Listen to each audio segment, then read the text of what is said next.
Olá, meus amigos do Centro Espírita Jesus de Nazaré e demais pessoas que estejam vendo aqui esse nosso estudo.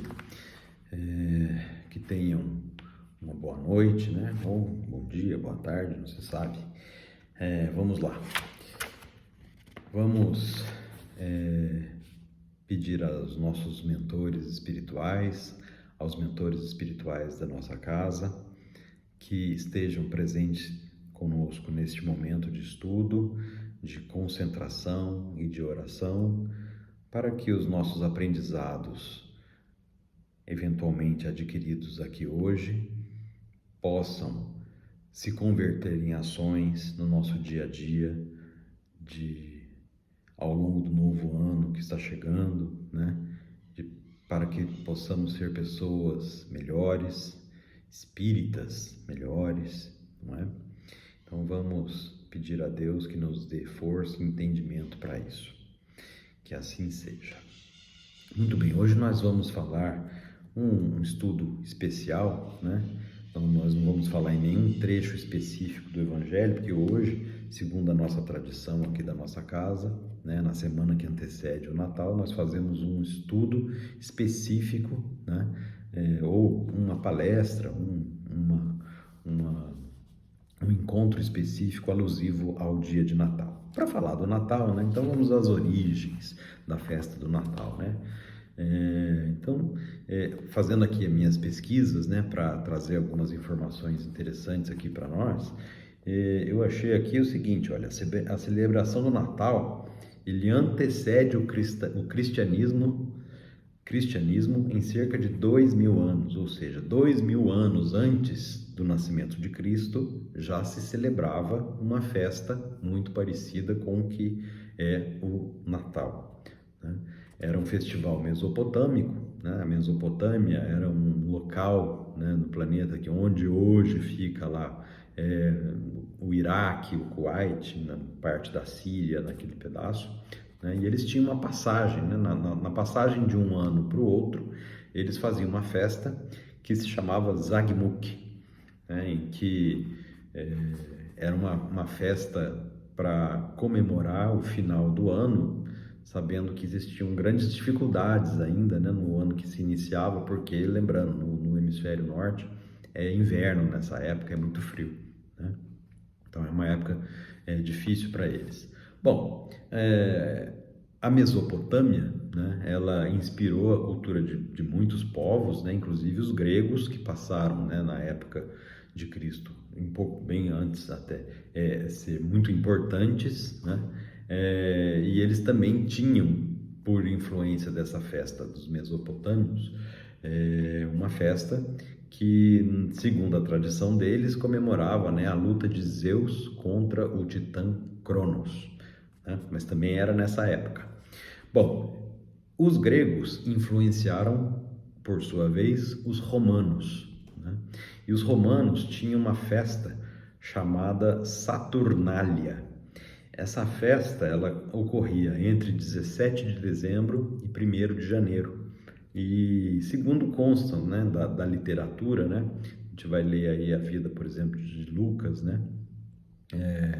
médico de homens e de almas, Lucano, né, antes de se chamar Lucas, o evangelista, né, ele cita lá, em alguns trechos, né, a festa Saturnália.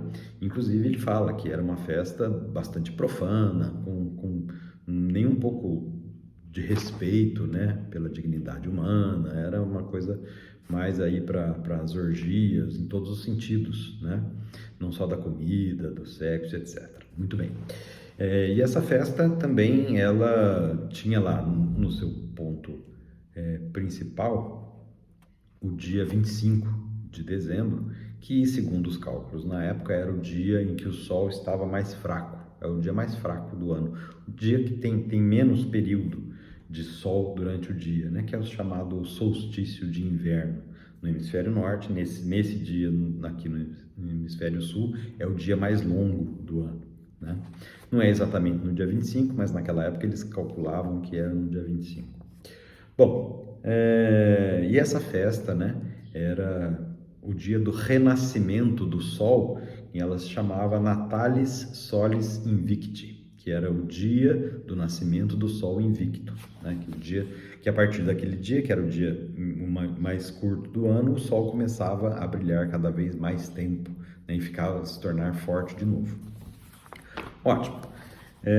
Então aí vem a origem do nome, né? Natal, Natalis Solis Invicti. Bom, depois de Cristo, por muito tempo, né, a Páscoa, né, que era a ressurreição de Cristo, era a data mais comemorada. Mas no século IV, né, a igreja decidiu que ela queria, né, os oficiais da igreja decidiram que queriam comemorar o nascimento do Cristo, mas tinha um problema. A Bíblia, ou os evangelhos, não falam em nenhum momento quando é que Jesus nasceu, que dia que Jesus nasceu, né? Há indícios, segundo relatos históricos e tal, que foi na primavera, que lá no hemisfério norte é mais ou menos no mês de abril, né? Mas não há comprovação. Bom, veio um papa e decretou que, olha, a partir de agora, o nascimento de Cristo vai ser comemorado no dia 25 de dezembro, que era o Papa Júlio I. E assim foi, né? Há pessoas, né, historiadores que dizem que ele se aproveitou da festa profana, né, da Saturnália, para colocar o Natal ali e virar uma coisa menos profana, né, e mais alusiva às coisas da igreja, mas aproveitando a tradição da reunião das pessoas, dos jantares, etc e tal, da ceia, né, da festa do Natalis Solis Invicti. Bom, consta da história também que o primeiro Natal, como nós conhecemos, né, como celebrando o nascimento de Jesus, foi comemorado em 336 depois de Cristo. Bom, e aí a tradição da troca de presentes vem lá para lembrar, né, os presentes que os reis magos entregaram lá para Maria e para José no nascimento de Jesus.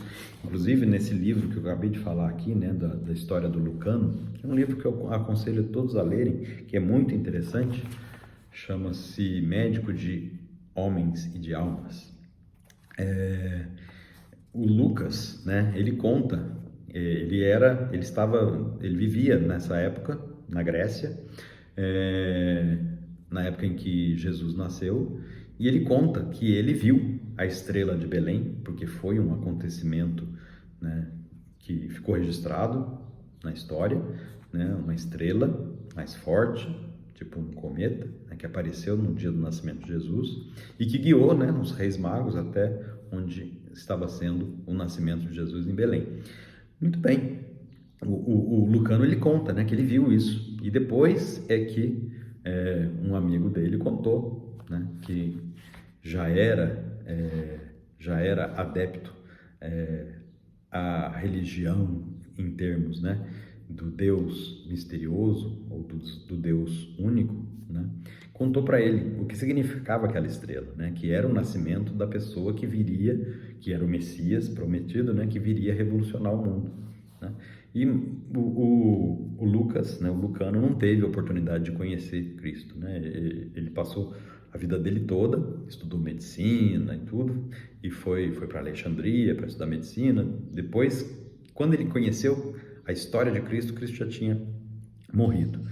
Mas ele se interessou e aí a história vai, né? Ele vira lá um apóstolo, né? Um evangelista. Muito bem.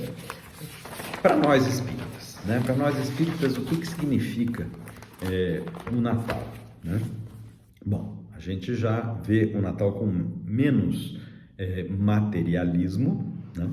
E com mais aspectos espirituais, né? Indo para o lado da ajuda fraterna, né? Fazendo lá nossas orações, as nossas comemorações de forma menos, digamos, com menos ostentação, né? Aquela riqueza toda não é uma coisa muito necessária na nossa vida, embora não seja proibido e nem errado, né? Cada um faz como achar melhor. Mas o grande interesse para nós é reverenciar a Jesus. E reverenciar Jesus por quê? Porque nós aprendemos na escola que Jesus é o nosso Senhor, nós temos que reverenciá-lo por isso, porque somos obrigados? Não. né? Os espíritas não são muito adeptos a esse tipo de crença obrigatória ou dogmas, né? Mas nós entendemos, né, que Jesus é o nosso irmão mais iluminado, né, que está seguindo a nossa evolução desde o princípio do planeta Terra. E essa evolução foi uma evolução muito lenta, então vamos imaginar o tamanho da infinita paciência de Jesus, né? Porque nós estamos aqui no planeta Terra há milênios, mas enquanto criaturas muito primitivas, né? Consta, né, dos registros espíritas, que nos últimos 10 mil anos para trás, é que houve aí uma melhorinha na nossa evolução, né? Tanto é que depois de 8 mil anos, né, começar essa melhorinha, que Jesus veio, e aí sim nós estávamos, entre aspas, prontos para recebermos a mensagem de Jesus. E ainda vejam, né, 2 mil anos depois da vinda de Jesus, ainda nós cometemos muitos dos erros que cometíamos lá 2 mil anos atrás. Então a nossa evolução é muito lenta, mas Jesus, nosso mestre, tem uma paciência infinita e está ali sempre nos seguindo e nos suportando, né? E é por isso que nós, né, rendemos a ele as homenagens do Natal, né? Entendendo que pode não ter sido o dia exato que ele nasceu, mas isso também pouco importa, né? O que importa é o que ele fez, o que ele deixou como mensagem e o que ele traz para a gente no dia a dia através do estudo do Evangelho. E é por isso que a gente precisa estudar o Evangelho sempre, né? Porque, como diz aqui no texto que eu peguei para estudar, assim, né? Temos que estudar o Evangelho porque ninguém pode dar aquilo que não possui. Então, somente com o estudo do Evangelho nós aprendemos, nós adquirimos conhecimentos e passamos a poder transmiti-lo, né? Através de palavras e muito mais eficazmente através de exemplos, através de atitudes, né? E assim que se faz a transmissão do Evangelho de forma eficaz, através de exemplos e de atitudes. Bom, e depois agora eu gostaria de ler com vocês aqui alguns trechos de uma mensagem ditada por Joana de Ângeles. Vocês já devem ter percebido que eu sou fã da Joana de Ângeles, né? Eu gosto muito das mensagens dela, embora ela escreva de uma forma às vezes muito difícil da gente compreender, mas aí é uma deficiência nossa, né? Não é uma deficiência dela. Nós aqui ficamos muitas vezes meio perdidos no que ela está querendo dizer. Mas eu tenho uma mensagem aqui que ela mandou através do médium Divaldo, né, Pereira Franco, em setembro de 2005. Então eu vou ler alguns trechos, porque era muito longo, eu ler alguns trechos e parar para fazer alguns comentários, né?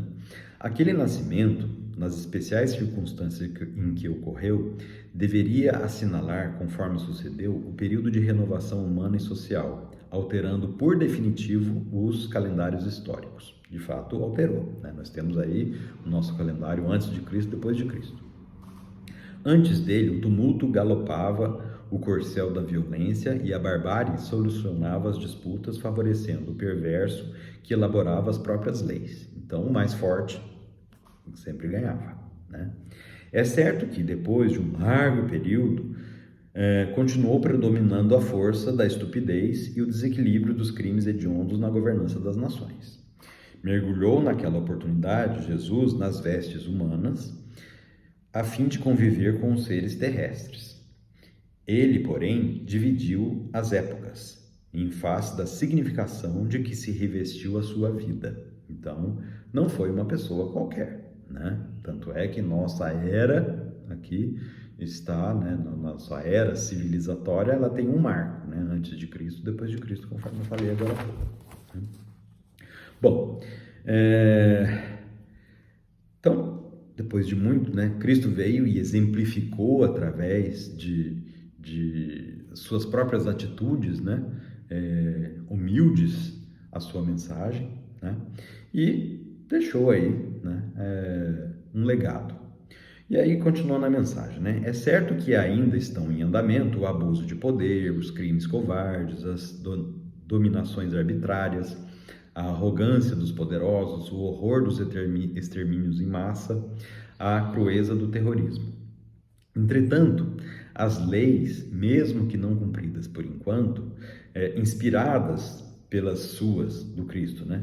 Diretrizes, vêm se humanizando, enquanto se alargam as possibilidades para a vigência do amor, da solidariedade, dos respeitos pelos direitos humanos e pela natureza. Fazendo um parênteses aqui, nós vemos, né, se nós compararmos, né, as leis, os costumes, as coisas que eram permitidas, que eram encaradas como normais há 20, 30 anos atrás, hoje já não são mais, né? Eu comento muito com os meus alunos aqui da escola, bom, aqui da escola, já deu para perceber que eu estou aqui na escola quando estou gravando isso para vocês, né? Estou aqui, já são, nesse momento, 6h20 da tarde, estou além do expediente aqui para, com muito prazer, gravar aqui essa mensagem para vocês.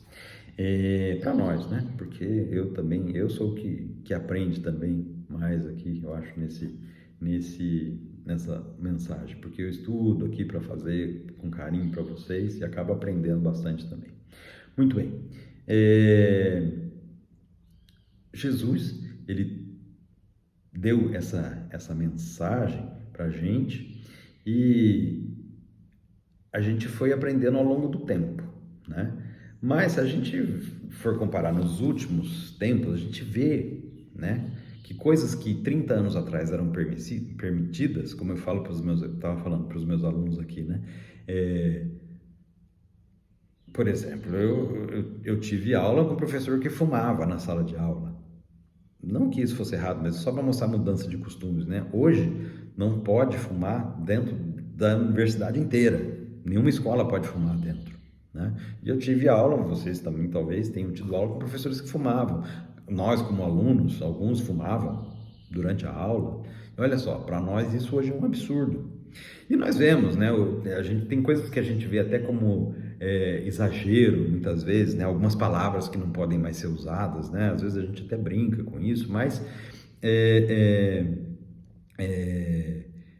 o que está acontecendo? A gente está indo para um pico, né? De não poder fazer certas coisas que até então eram encaradas como normais, e depois eu acho que vai ter um relaxamento e a gente vai começar a, com mais clareza de pensamento, ver o que pode e o que não pode, né? Eu sinceramente acho, né, por exemplo, um exagero dizer assim, que não, o pessoal fala, né, o tal brinca, né? O bolo nega maluca, né? Quem não conhece o famoso bolo nega maluca? E aí vem alguém e diz pra gente, mas esse bolo não pode mais chamar nega maluca, porque não pode usar a palavra nega, que é pejorativo, e maluca também não pode usar, porque também é muito negativo. Então, tem que mudar o nome do bolo. Eu acho isso um certo exagero, mas eu acho que é um processo, né? Que a gente está tendo que se desvencilhar de muitas coisas erradas que nós permitíamos na nossa cultura e vamos ter que readquirir uma nova forma de pensar, de agir, né? Coisas que para nós, da nossa geração aqui são normais, muitas vezes pro pessoal novo que está aí chegando, né, com seus 15 anos, 20 anos, aí que está começando a entrar na idade adulta, para eles é absurdo, né? Então, existe uma evolução, né? Eu acho que isso é importante. Bom, mas aqui na mensagem, voltando para a mensagem da Joana aqui de novo, né? Ela fala assim num trecho, né? Sucede que a evolução é um processo muito lento, em razão das fixações perturbadoras que são trazidas das experiências primitivas. Lembrando, nós estamos aqui no planeta Terra há milênios, né? E nós passamos um longo período da nossa existência dentro daquela cultura do mais forte vence, né? Paulada, e bateu, levou, matou, vai ter que ser morto. A cultura era essa, nós vivemos tudo isso, né? Nós éramos os espíritos lá das épocas passadas. Isso tudo está um pouquinho dentro de nós, né? E de pouco tempo para cá nós estamos adquirindo algum conhecimento mais evoluído, mas aquilo tudo ainda predomina dentro de nós, né? Então, voltando aqui, a vinculação com a força predomina na natureza humana durante muito tempo, em detrimento dos valores morais, o que faz retardar a marcha do progresso. Aquele nascimento de Jesus, né, esculpiu na memória dos tempos a grandeza do amor, então desconhecido e ignorado. Então, foi o nascimento de Jesus que trouxe que alavancou essa coisa do amor ser mais forte do que a força, né? Mediante os ensinamentos de Jesus, porém, ocorreram significativas alterações em favor do mais rápido desenvolvimento espiritual dos seres humanos. Então, Jesus, em sua sabedoria, né, julgou que aquele era o momento, né, 2000 anos atrás, de vir aqui e trazer a sua mensagem para que ele pudesse, né, dar um novo norte ao desenvolvimento desse grupo de espíritos aqui que está sob o seu comando, né, que somos nós aqui no planeta Terra.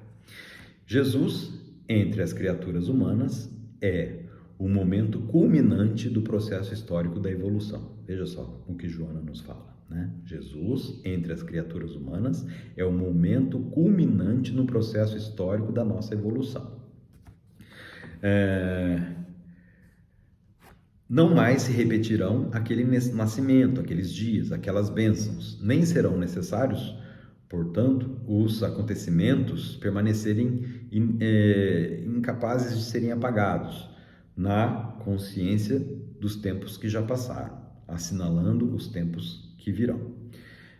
Estes são igualmente dias muito difíceis, os de agora, né?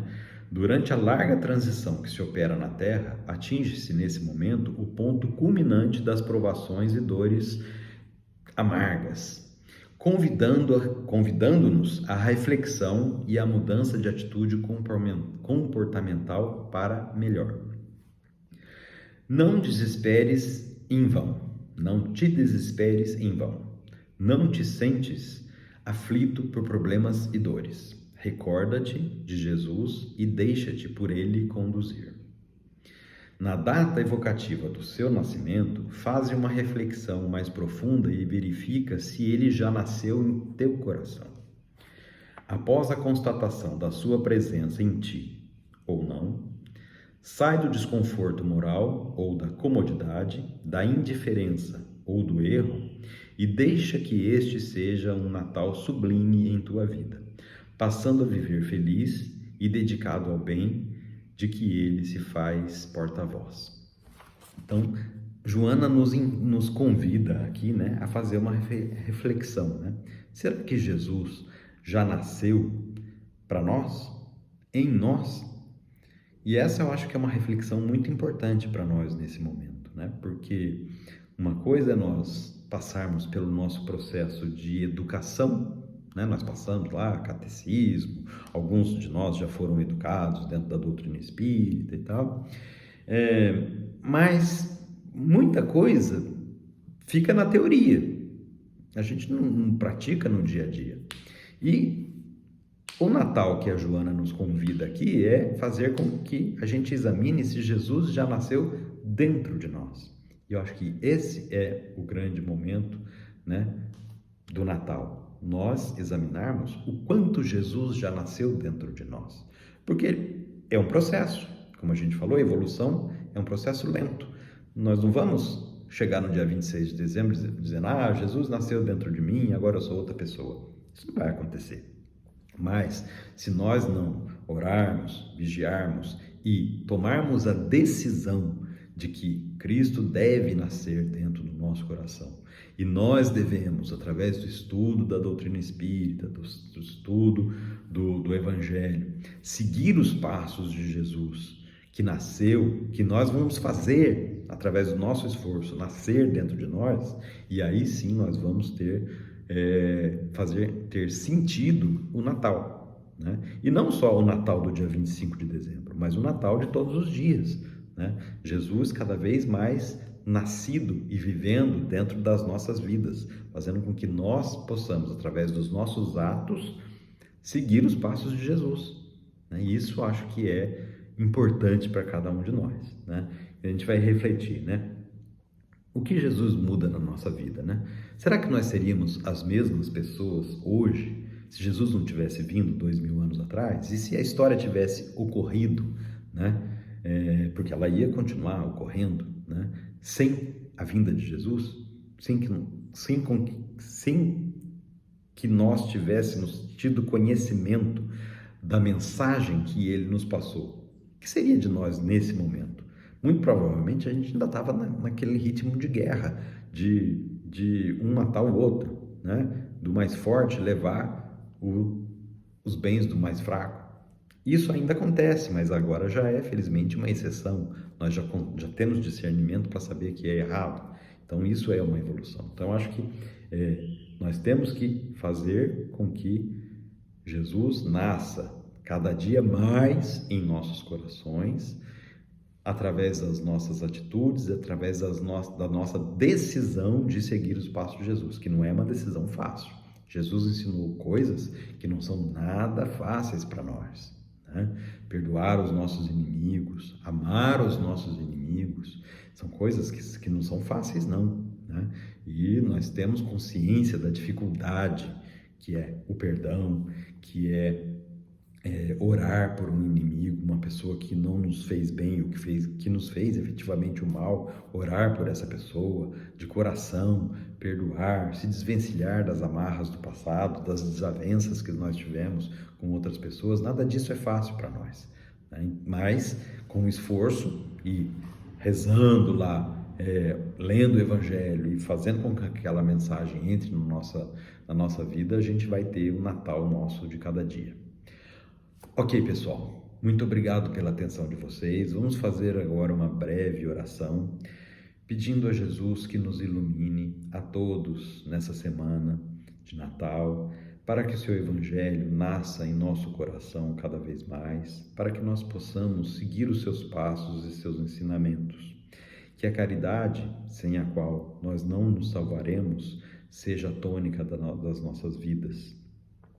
Que o nosso exemplo possa ser seguido por aqueles que ainda não foram atingidos pelos ensinamentos de Jesus.